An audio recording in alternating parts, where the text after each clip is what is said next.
Told you she'd find it. We didn't even give her the address. She was out there waiting on the couch. Yeah. Everything old is new again. Our Bush era theme song, Electoral College Dropout, and Valerie Plame live in studio. Good morning. It's when everything was warm and fuzzy back in the Bush years. Remember when everything was so great? I know. Isn't it crazy that we sort of look back and go, that wasn't maybe as bad as we remember. When my whole career got blown up. Jamie.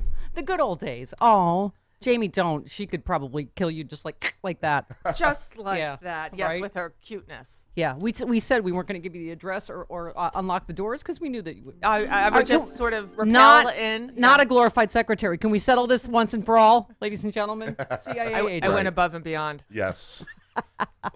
Good morning.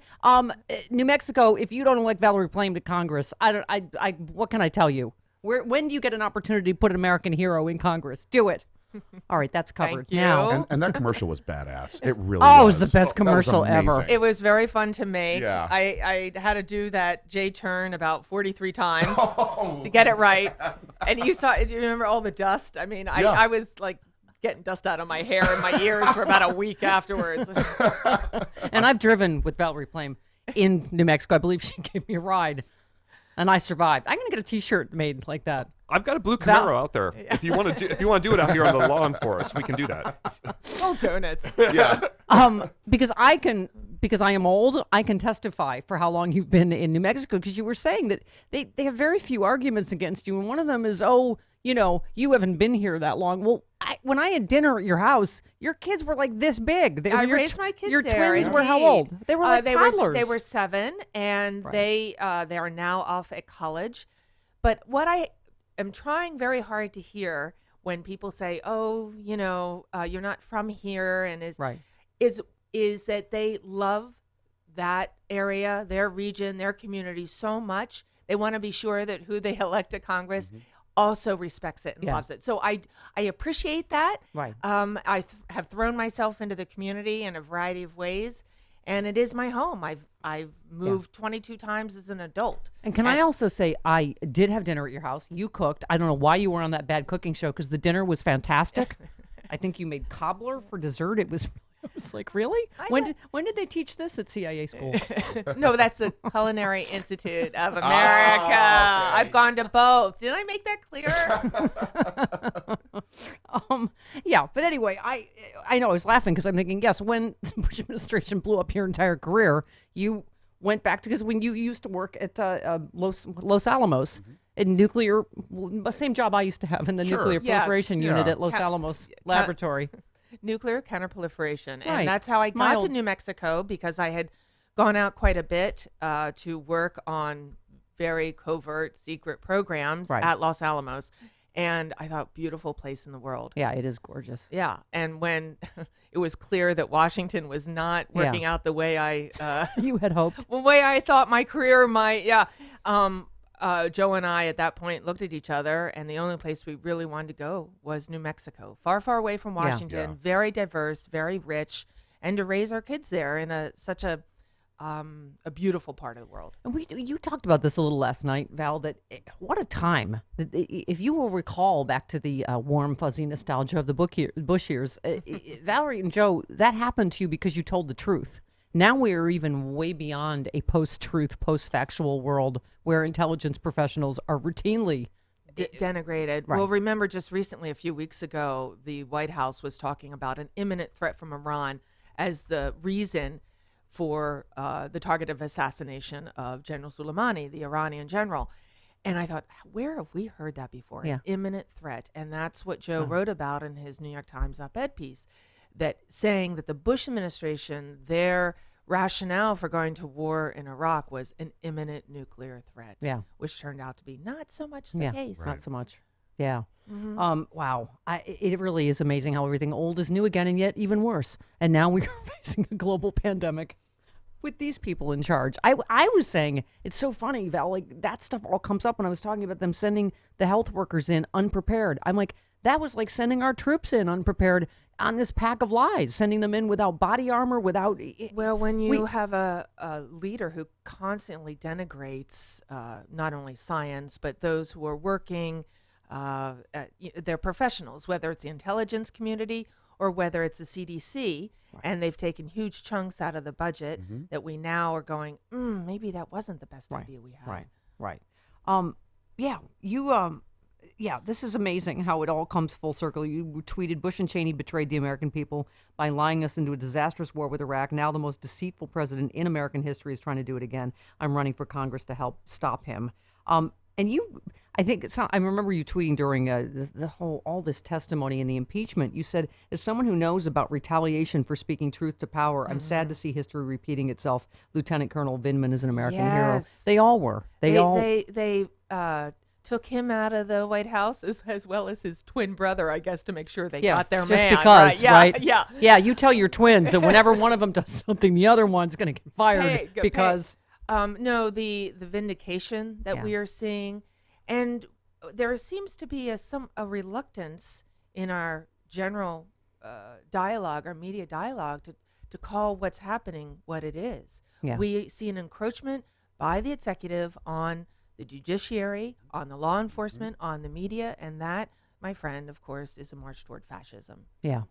No, exactly. I mean, and that and the legislative. He's trying to take over the legislative branch too. Well, they have acquiesced. Well, yeah. Yeah. They are supine. Yeah. And that's what we couldn't have seen coming. Is just I guess we could have if we were paying attention. But my point is that the founding fathers, I don't know if they could have seen him corrupting literally the Justice Department, the Congress, an entire party of the United States. Well, they did, as you know. Of course, they wrote that very carefully, the ability to impeach into the Constitution, so that when there was danger to our republic, that person could be removed. What they didn't foresee is where you have our elected leaders, not to mention leaders of faith or business leaders, who have acquiesced to this. They have not stood up. They have repeatedly, the elected officials have repeatedly put partisan politics above country. Yeah. And to me, that's really sad. Yeah.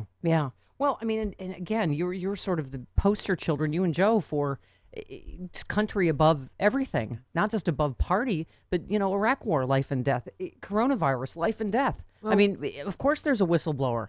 They take an oath to first do no harm. Of course they're going to say, oh, my God, this response is as bumbling as we thought it was. Well, when you serve in the intelligence community, as well as, of course, in armed forces, when you're overseas, you're not there as a Republican or as a Democrat. You are there as an American. Yeah. And that can't be emphasized enough. We are at a time in our history where the divisions and the other are so laid bare and emphasized, rather than we are Americans and we will figure out the best way to lead. Indeed. That's right, Jamie. Jamie says you're in danger, America. Yes. What's that, Jamie? America's fallen down a well? Okay. We'll tell Timmy. Now, all right. So I don't even know where to start. Obviously, I know your whole bio because I'm your friend, but again, you while at the CIA, Val worked to protect America's national security. You, as you said, helped prevent the proliferation of weapons of mass destruction, specifically nuclear weapons. You managed top secret covert programs designed to keep terrorists and rogue nation states from acquiring nuclear weapons. She was responsible for decision making at senior levels, recruiting foreign assets, managing multi-million-dollar budgets, briefing U.S. policymakers, demonstrating consistently solid judgment in a field where mistakes could prove disastrous. In other words, a glorified secretary. That's what the right wing called it. Remember back in the day? I remember that. It was Yeah. funny.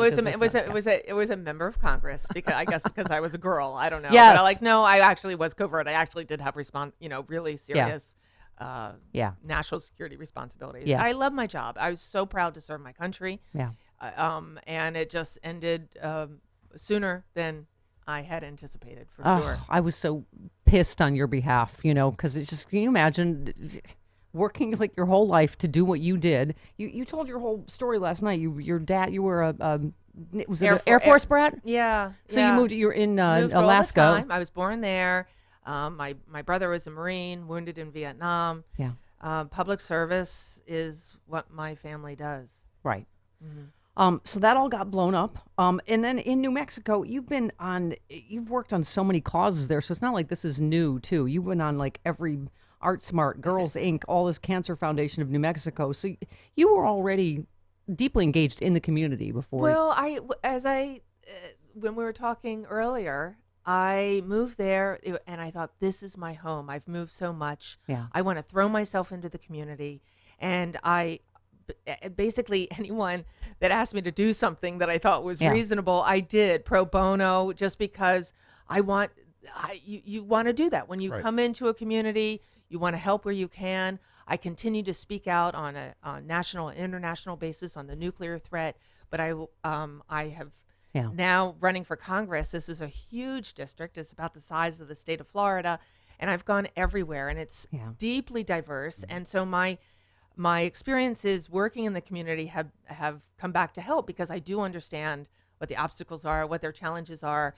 We are facing climate chaos in the Southwest. We feel it particularly. Water is always precious in New Mexico. Yeah. It is even more concerning now as we move toward climate chaos.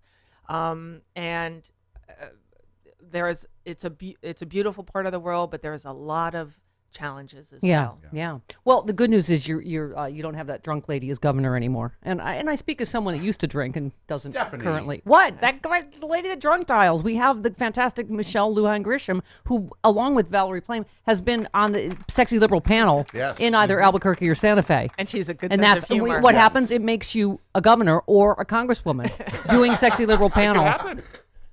Just saying. She's soaked up over this. You're coughing. That's not. You've been traveling. Are you okay? Well, there's a lot Here, of people. Have some hand sanitizer. Nice to meet you. Not touching. It is not the coronavirus. Yeah. I finally did have to get myself to urgent care yesterday. It's just been going on way too long, and they, nothing like a shot in the behind with some antibiotics. Enough already. Enough with the dirty jokes. I know she's hot. Do not take that and make it something dirty. Miller. She is the only person she's hotter than the actress that played her. No offense, Naomi Watts, but that is true. Valerie Plame's That is actually true. hotter. Yeah, being around you and Morgan Fairchild, it's just a little much.